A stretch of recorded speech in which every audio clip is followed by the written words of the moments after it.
You might be all too familiar with the crying hours and hours every day and every night. And it leaves a parent discouraged, stressed out, and exhausted. Not only that, it can also leave a parent feeling helpless and hopeless because you've tried everything, all of the things that everyone has recommended and suggested, like different pacifiers, warm baths, dimming the lights, different feeding positions, gas drops, all of this, and still nothing has worked for you. And this is the reality of colic. It can take a toll on every member of the family. And what's more is that when you go to your pediatrician and you ask them for answers and how to help your child, they often just say they have colic, they'll grow out of it. Or some babies just cry.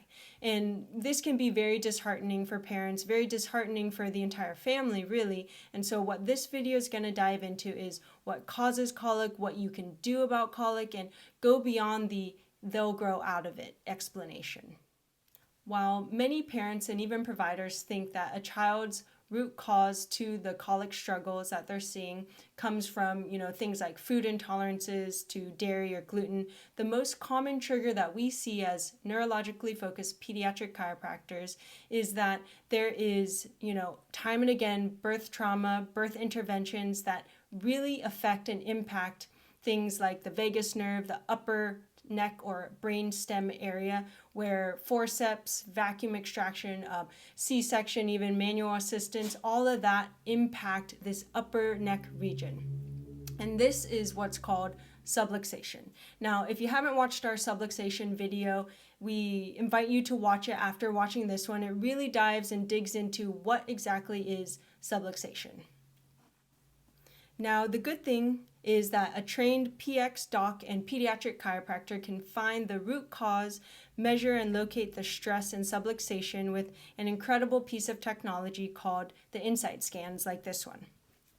Now, this thermal scan of a 2-week-old baby who was having feeding challenges, colic, reflux, her scan showed this upper neck, upper brainstem region, this upper part of her nervous system being stressed out.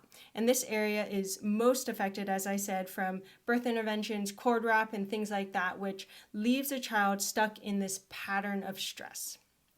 Now, when a baby is stuck in that pattern, when they're subluxated and their nervous system is stuck in that fight or flight state, it restricts things like gut motility and function, and it leaves the infant in a state of tension, stiffness, and unease. Another word we like to use for colic is uncomfortable. When we put it this way, it becomes more understandable. Babies just don't grow out of being uncomfortable, but often instead grow into more challenges like chronic ear infections, constipation, as well as sensory challenges like meltdowns and tantrums and things like that. If you're concerned this is the case for your child, then we invite you to schedule a consultation and exam with one of our docs right away.